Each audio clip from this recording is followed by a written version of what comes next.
So my fiancé chose his pregnant ex-girlfriend over me at our engagement party. In front of my parents, his parents, my brothers, my grandmother, 75 guests total. He cried and said he still loved her. Then he left with her. That was 11 days ago and I still haven't slept a full night since. I need to get this out because I feel like I'm losing my mind and everyone in my life keeps telling me different things and I don't know what to think anymore. My mom says I need to process. My best friend says I need to rage. My therapist says I need to feel whatever I feel. I just need someone who doesn't know me to tell me if I'm crazy for still wanting answers. His name is Emmett. We met 3 years ago at a friend's birthday party in Minneapolis. I'm originally from a small town about 2 hours north of here, but moved to the city after college. Emmett grew up in the suburbs, went to school in Wisconsin, came back after graduation. He worked at the same company as my friend Lauren's boyfriend, which is how we ended up at the same party. I wasn't even supposed to go that night. Lauren had been begging me for weeks because she wanted me to meet this guy from her boyfriend's office, some accountant type she thought would be perfect for me. I kept saying no because I had just gotten out of a situationship that left me feeling pretty raw, and the last thing I wanted was to be set up with anyone. But Lauren is Lauren, and she doesn't take no for an answer, so I put on a dress and showed up, and the accountant turned out to be boring as cardboard. I spent most of the night by the snack table avoiding him. That's where I met Emmett. He came over to grab some of those little pigs in blankets, and we started talking about how awkward birthday parties are when you only know like 2 people there. He was funny, self-deprecating in a way that felt genuine, not performative. We ended up on the balcony for 3 hours just talking about everything and nothing. When the party ended, he asked for my number and I gave it to him without hesitating. Our first date was a week later. Then another date. Then another. Within 2 months, we were basically inseparable. He met my parents by month 4. I met his by month 5. Everything just clicked in a way I had never experienced before. My mom loved him. My dad loved him. My brothers thought he was solid. His family welcomed me like I was already one of them. I knew about Ivy. That was his ex. They had dated for almost 4 years before they broke up. Emmett told me the relationship ended because they wanted different things. She wasn't ready to settle down, didn't want to get married anytime soon, wanted to focus on her career. He wanted a family, a house, the whole traditional thing. They tried to make it work, but eventually realized they were just on different paths. That story made sense to me. I never questioned it because why would I? He seemed genuinely over her, never talked about her obsessively, never compared me to her, never gave me any reason to think she was still in the picture. The few times her name came up, it was always in past tense. Always with this kind of resigned sadness, like he had accepted it was over and moved on. We got engaged 10 months ago. He proposed on the anniversary of our first date, which I thought was incredibly romantic. He took me to this restaurant where we had one of our early dates and got down on one knee right there between the appetizers and the main course. I said yes, obviously. I was so happy I cried. Called my mom from the bathroom because I couldn't wait to tell her. The engagement party was supposed to be this beautiful celebration. My parents hosted it at their house since they have the space and my mom lives for this kind of thing. She spent weeks planning every detail. The food, the decorations, the guest list. She was so excited to show Emmett's family that we knew how to throw a proper party. Both families flew in. Emmett's parents came from Arizona where they retired a few years ago. His sister came from Denver with her husband and their kids. My grandmother drove up from Iowa. Everyone was there to celebrate us. The party started at 6 on a Saturday. Beautiful, late September weather. My mom had set up the backyard with string lights and rented these gorgeous farm tables. There was a live band, a full bar, catering from this Italian place my dad loves. 75 people all there for me and Emmett. Around 8:30, everything fell apart. I was talking to my cousin near the dessert table when I noticed people looking toward the side gate. There was some kind of commotion, and I assumed someone had arrived late or maybe had too much to drink. Then I heard Lauren say my name in this weird, urgent way, and when I turned around, I saw her. Ivy. I knew it was her immediately, even though I had only seen a few photos. Emmett kept some old pictures on his phone, and I had stumbled across them once while looking for a photo of us.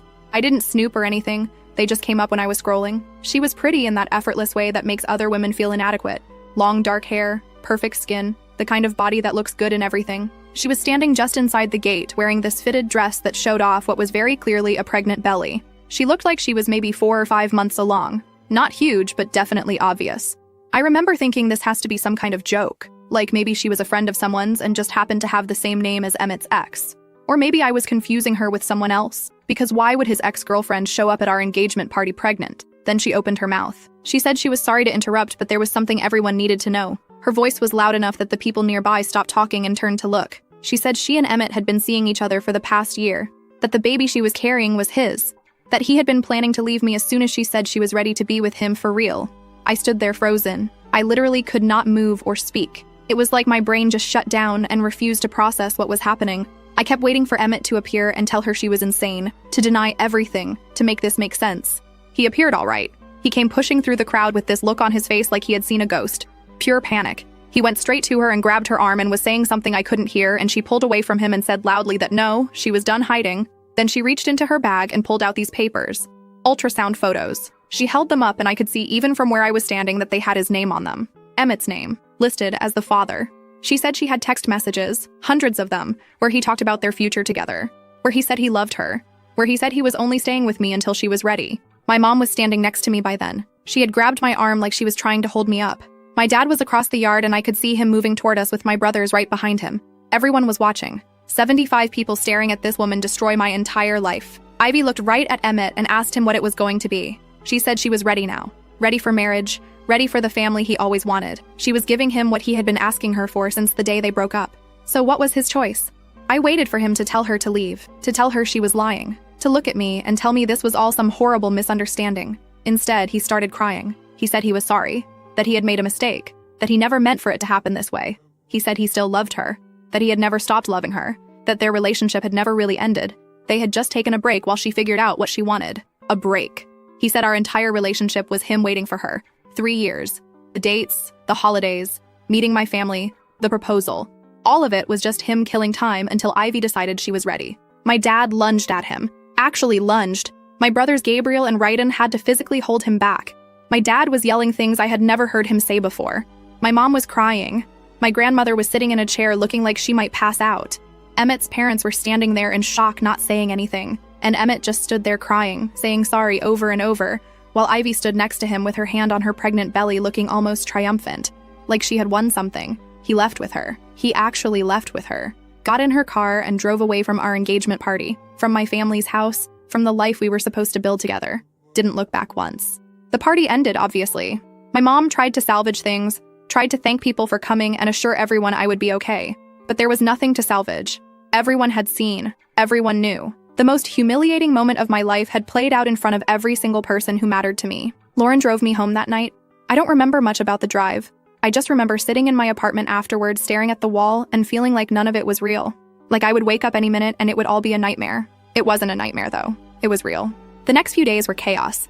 My phone blew up with messages from everyone who had been at the party. Emmett's sister texted me this long apology saying she had no idea and she was so sorry and she was cutting him out of her life. His mom left me a voicemail crying. My friends started a rotation to make sure someone was with me at all times because they were worried about me being alone. Emmett tried to contact me. He called maybe 30 times that first night. Left voicemails saying he was sorry and he needed to explain and it wasn't what it looked like. I didn't answer. Couldn't answer. What was there to say? He had said everything that mattered in front of 75 witnesses. But here's the thing. And this is why I'm posting, because I feel like I'm going insane. He showed up at my apartment 4 days after the party. Just knocked on my door like nothing had happened. I almost didn't open it, but I could see him through the peephole, and something in me needed to hear whatever pathetic excuse he was going to offer. He said Ivy had manipulated him, that she had known exactly what to say to get him to react that way at the party, that he had been caught off guard and panicked and said things he didn't mean. He said the baby might not even be his, that she had refused to do a paternity test, that she was using the pregnancy to trap him. I asked him if he had been sleeping with her. He said yes, but it was complicated. I asked him if he had told her he loved her. He said yes, but he didn't mean it the way it sounded. I asked him if our entire relationship was really just him waiting for her. He couldn't answer that one. He stood there in my doorway looking at the floor and couldn't answer, which was an answer in itself. I told him to leave. He didn't want to. He kept saying he had made a mistake and he could fix it, and if I just gave him a chance to explain everything he knew, we could work through this. I said there was nothing to work through. He chose her. In front of everyone. The conversation was over.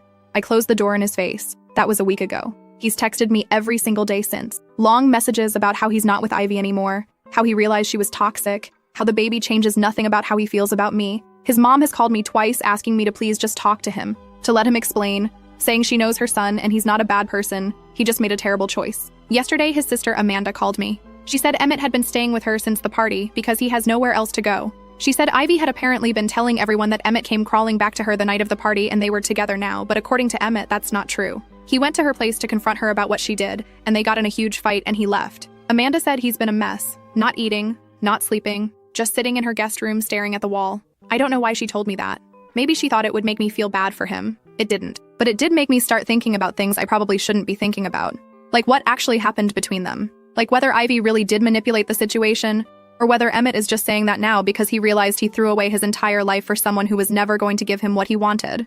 Like whether any of what we had was real, or if I was just a placeholder from the very beginning. My friend Lauren thinks Ivy planned the whole thing months in advance, She thinks Ivy got pregnant on purpose, knowing it would force Emmett's hand. She thinks Ivy was always going to show up at some important event and blow everything up, because that's the kind of person she is. Either way, he still slept with her. He still told her he loved her. He still stood in front of my family and said he had never stopped loving her. Those things happened regardless of who planned what. The wedding was supposed to be in April. We had already put deposits down on a venue. I was supposed to go dress shopping with my mom and Lauren next month. We had started looking at houses in the suburbs. I had this whole future planned out, and now it's just gone. And the worst part is I don't even know what I'm grieving. Am I grieving the relationship? Am I grieving the future we were supposed to have? Am I grieving the person I thought he was, who apparently never existed? How do you mourn something that might have been a lie from the beginning? If you made it this far, thank you for reading. I don't know what I'm looking for exactly. Advice, maybe. Right now, I'm just taking it day by day and trying not to fall apart completely. Update, 1 week later. I did not expect my last post to get the attention it did. Thank you to everyone who commented and sent messages. I read every single one, even if I didn't respond to all of them. A lot has happened since I posted, and I need to get it out because I feel like I'm about to explode. For some context that I should have included before. After the engagement party disaster, I blocked Emmett on everything. Phone, social media, email, all of it. I couldn't handle seeing his name pop up every 5 minutes with another excuse or apology. My mental health was deteriorating, and I needed him out of my space completely. But blocking him didn't stop his family from reaching out. His mom, Wilma, has been calling my mom almost daily. His sister, Amanda, kept texting me until I blocked her too. Even his dad, who I have spoken to maybe 10 times in 3 years, sent me this long message about how families go through hard times and forgiveness is important. I ignored all of it. Or tried to. Then 5 days ago, something happened that made ignoring everything impossible. I was at my parents' house for dinner. My mom had been insisting I come over more often because she didn't want me sitting alone in my apartment spiraling. So I drove out there on a Wednesday night for pot roast and what I thought would be a quiet evening. We were just finishing up when someone knocked on the front door. My dad went to answer it and I heard voices in the hallway. Then my dad saying something sharp that I couldn't make out, then footsteps coming toward the dining room. It was Wilma, Emmett's mom. She had driven up from where she was staying at Amanda's place specifically to talk to me. My dad was behind her looking furious, and my mom had already stood up from the table with this expression like she was ready for battle. Wilma started talking before anyone could stop her. She said she knew I was hurt and I had every right to be. She said what Emmett did was unforgivable, and she had told him so herself. But she said there were things I didn't know, things that might change how I saw the situation, and she was begging me to just listen for 5 minutes. My mom told her this wasn't appropriate, that showing up uninvited at their home was crossing a line, that if Wilma had something to say she could have called or written a letter like a normal person instead of ambushing us during family dinner. Wilma started crying. She said she knew she was out of line, but she was desperate. She said Emmett had been lying to everyone, including her, for years, and she had only just found out the full truth. She said Ivy had been threatening Emmett, had been holding something over his head, and that's why he had been seeing her even after he and I got together. My dad told her to leave. Not asked. Told. He opened the front door and stood there waiting. But Wilma kept talking. She said Ivy had told Emmett she would ruin his life if he didn't stay with her. That she had something on him. Some kind of information that could destroy his career and his relationships. And she had been using it to control him for years. She said Emmett was a victim too, even if it didn't look that way from the outside. I finally spoke. I asked her what information. What could Ivy possibly have that would give her that kind of power over him? Wilma said she didn't know the specifics. That Emmett wouldn't tell her. That he just kept saying it was complicated. And he had made mistakes. And Ivy knew things that could hurt people he cared about. I almost laughed. Not because it was funny, but because it was so pathetic. This was his defense. This was the big explanation his family had been building up to for over a week. That he was being blackmailed by his ex-girlfriend into sleeping with her and telling her he loved her and planning a future with her. As if he had no agency in any of it. As if he was just this helpless puppet being controlled by an evil mastermind. I told Wilma I was sorry she had driven all this way, but there was nothing she could say that would change what happened. Her son made choices. He chose to cheat. He chose to lie. He chose to humiliate me in front of everyone I loved. Whatever Ivy may or may not have on him doesn't erase any of that. He's a grown man. He could have told me the truth at any point in the last 3 years. He didn't. Wilma kept trying to argue. She said I didn't understand the pressure he was under. She said if I would just talk to him, just let him explain in his own words, maybe I would see things differently. My mom stepped in then. She told Wilma that her son had destroyed her daughter in front of their entire family, and if she thought anyone in this house was interested in making excuses for him, she had severely misjudged the situation. Then she walked Wilma to the door and closed it behind her. I went home that night and couldn't sleep. Not because I believed anything Wilma said, but because it raised questions I couldn't ignore. What did Ivy have on Emmett? Why was his family suddenly so invested in making sure I understood he was a victim? What was I missing? The next morning I did something I probably shouldn't have. I unblocked Emmett and sent him one message. I told him I wanted to meet. Just once. I said I wasn't interested in getting back together or hearing more apologies. I just wanted answers. Real ones. I said if he couldn't give me that, then we had nothing to talk about. He responded within minutes. He said yes, absolutely, he would meet whenever and wherever I wanted. He thanked me for giving him a chance. He promised he would tell me everything. We met at a park near my apartment 2 days ago. A public place so I would feel safe. I brought Lauren with me and made her wait in her car nearby in case things went badly. He started talking almost immediately. He said he had been trying to figure out how to tell me the truth for months, but he kept chickening out. He said things with Ivy were more complicated than he had ever admitted, and he knew that if I found out the real story, I would hate him. But since I already hated him now, what did he have to lose? He told me that when he and Ivy broke up 4 years ago, it wasn't because she didn't want to settle down. That was a lie. They broke up because she caught him doing something. He wouldn't tell me what exactly. He just said it was something he was deeply ashamed of, something that happened during a dark period in his life, something he had worked hard to move past. Ivy had evidence. Photos or messages or something. She had kept it all this time, and when they broke up, she told him she would use it if he ever tried to move on with someone else. He said he thought she was bluffing at first. He tried to date other people, and every time he did, she would reach out with reminders of what she had. She would threaten to send the evidence to his family, his job, anyone who mattered. Then he met me. He said falling for me wasn't part of the plan. He was supposed to stay single and miserable. That was what Ivy wanted. That was her way of punishing him. But he couldn't help it. He fell in love with me, and for the first time he thought maybe he could have a normal life, despite everything. He said when things got serious between us, Ivy started demanding more. She wanted to see him. She wanted him to prove he still loved her. She said if he didn't do what she wanted, she would send everything to me, to my parents, to everyone. He said he felt trapped. He said he tried to end it with her multiple times, but every time he did, she would escalate her threats. I asked him why he didn't just tell me the truth. Why he didn't come to me and explain what was happening and let me decide if I wanted to stay with him knowing about his past. He said he was scared. That what he did was bad enough that he couldn't risk me knowing. That he would rather live a double life than lose me completely. I asked him about the night of the engagement party. I asked him why he said what he said if he didn't mean it. Why he told everyone he still loved her. Why he left with her. He said Ivy had texted him that morning. She said if he didn't publicly choose her at the party, she would send everything to every single guest. She said she had gotten the guest list somehow, had found contact information for people, had everything ready to go. He said he panicked. He said when she showed up and put him on the spot, his brain just shut down, and he said whatever he thought would make her stop. Then I asked the question that had been burning in my mind since this all started. Was the baby his? He said he didn't know. He said they had slept together, yes, but he had always been careful, and he wasn't sure the timing added up. He said Ivy had refused to do a paternity test, and that made him suspicious. He said he had asked her multiple times and she kept deflecting. I didn't know what to do with any of this information. I still don't. Lauren thinks he's lying about all of it. She thinks the blackmail story is just another excuse, another way of avoiding accountability. She says even if there is something Ivy has on him, that doesn't explain why he couldn't have been honest with me from the beginning. She says a man who really loved me would have found a way. My mom says it doesn't matter whether the story is true or not. She says the outcome is the same. He cheated. He lied. He humiliated me. Whatever reasons he had don't change what he did. My dad hasn't said much. He's still furious. Every time Emmett's name comes up, he leaves the room. I think he's trying to protect me from seeing how angry he really is. I keep going over everything Emmett told me, trying to find holes in his story. And there are holes. Plenty of them. Like, how did Ivy get the guest list for our engagement party? Why would blackmail make him say he loved her in front of everyone when he could have just said he needed to handle something privately? Why did he get in the car with her and drive away if he was supposedly trying to resist her control? None of it adds up completely. But none of it can be easily disproved either. And here's the thing that's really messing with my head. 2 nights ago, I got a message request on Instagram from an account I didn't recognize. No profile picture, no posts, created recently. The message just said, I know what he did. If you want to know too, meet me. There was an address, a cafe downtown, a time, tomorrow at noon. I haven't responded. I don't know if I should. It could be anyone. It could be Ivy trying to mess with me more. It could be one of Emmett's friends trying to set up some kind of intervention. It could be a complete stranger who has nothing to do with any of this. But what if it's someone who actually has answers? What if it's someone who knows what Ivy has on Emmett? What if meeting this person could finally help me understand what the hell has been happening in my life for the last 3 years?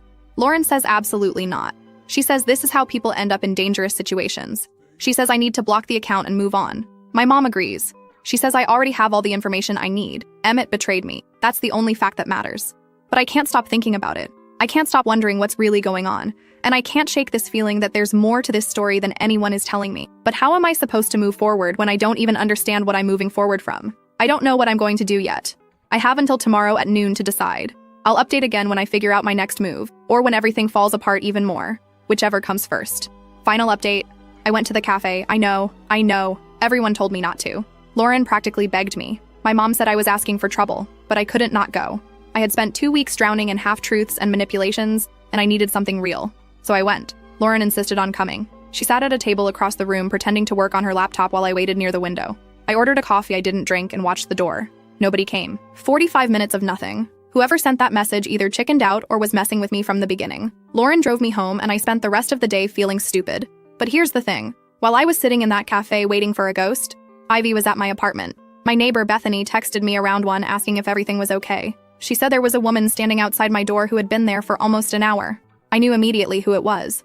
By the time we got there, Ivy was gone, but she had left an envelope taped to my door with my name on it.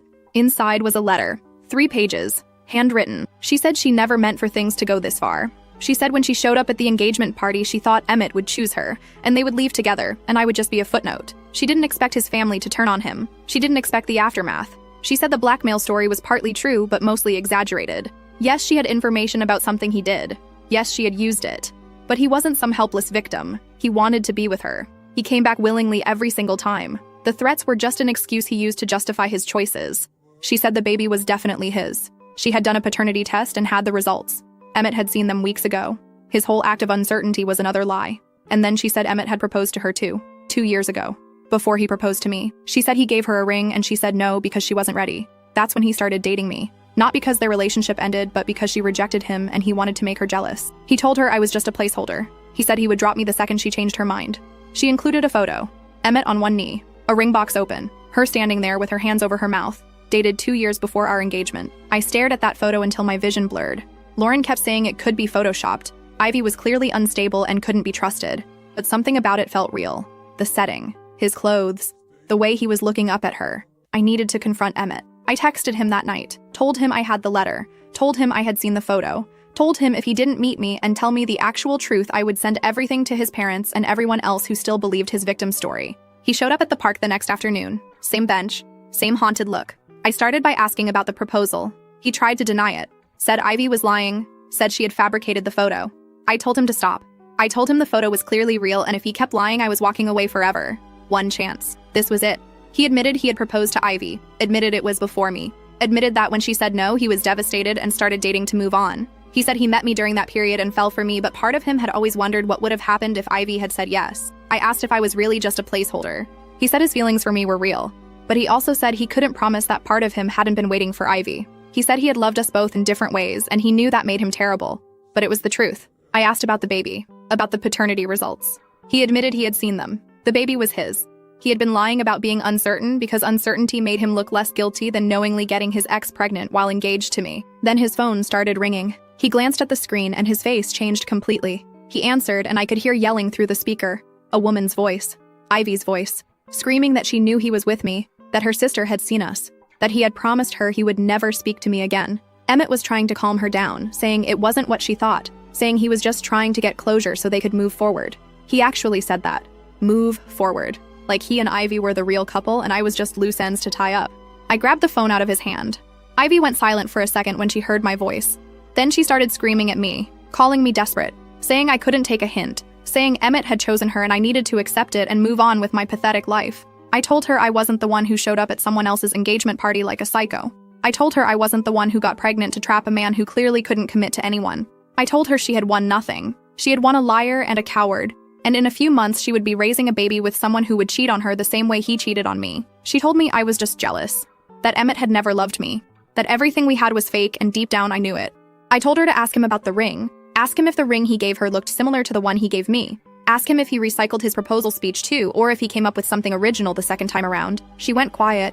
Emmett was trying to grab the phone back, but I stepped away from him. I told Ivy that her perfect man had proposed to me with probably the exact same words he used on her, that she wasn't special, that I wasn't special, that we were both just options he was keeping warm until he figured out what he actually wanted. Ivy hung up. Emmett was furious. He said I had just made everything worse. He said Ivy was already unstable and now I had set her off and who knows what she would do. He said I was being vindictive and cruel and this wasn't like me. I laughed.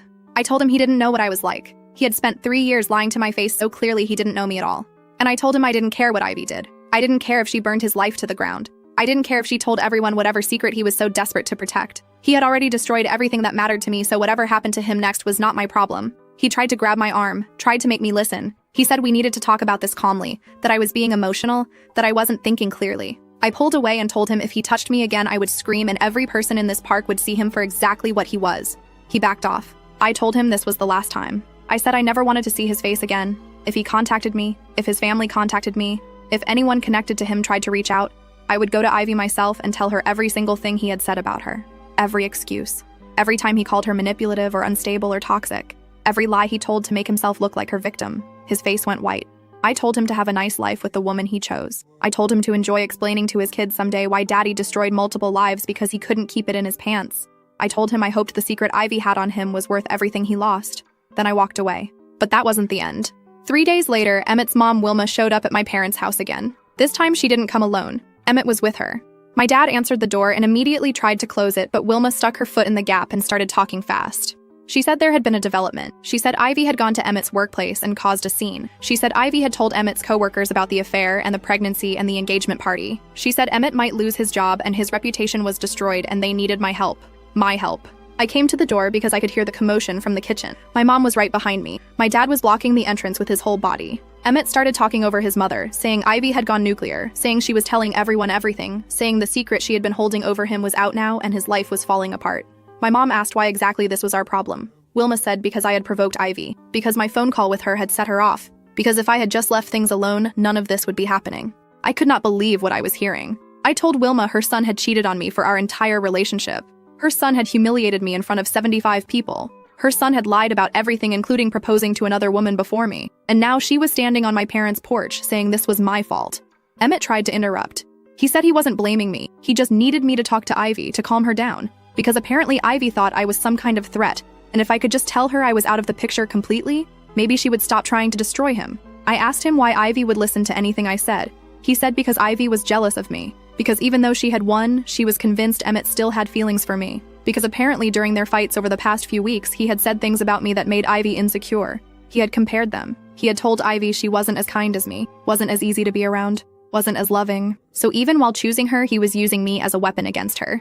My dad told them to leave. He said his daughter had been through enough. He said if they didn't get off his property in the next 30 seconds, he was calling the police. Emmett tried one more time. He looked right at me and said he was sorry. He said he knew he had ruined everything. He said he had loved me, really loved me, and losing me was the worst thing that had ever happened to him. I told him no. Losing me wasn't the worst thing. The worst thing was that he never had me. Not really. Because you can't have someone when you're lying to them every single day. I said the person he thought he loved didn't exist because I would never have been with him if I knew the truth. So whatever feelings he had were for a relationship that was built on nothing. Then I closed the door. That was a week ago. Emmett's life has apparently continued to implode. His sister Amanda texted Lauren because she knew I had blocked everyone. She said Emmett was put on leave from work pending some kind of internal review. She said Ivy had been posting things on social media that were getting shared around. She said their parents were fighting constantly about whether to support Emmett or cut him off. She said Ivy was also threatening to keep the baby from Emmett entirely, to put a different name on the birth certificate, to raise the child without him. Apparently they had gotten into a massive fight where Ivy said if Emmett couldn't commit to her completely, she would make sure he never saw his kid. It's not my problem anymore. My dad said something the other night that stuck with me. He said some people go through life collecting options instead of making choices. He said Emmett was never going to be happy with Ivy or with me or with anyone because he would always be wondering what else was out there. He said I dodged something worse than a bullet. I dodged a lifetime of being someone's backup plan. To everyone who followed this mess, thank you. And if Ivy ever reads this, which honestly she might since she seems like the type to search for her own name online, I want her to know something. You didn't win. You got a man who compares you to his ex-fiancé during fights. A man who proposed to someone else into your pregnancy. A man who lies as easily as breathing. You two deserve each other.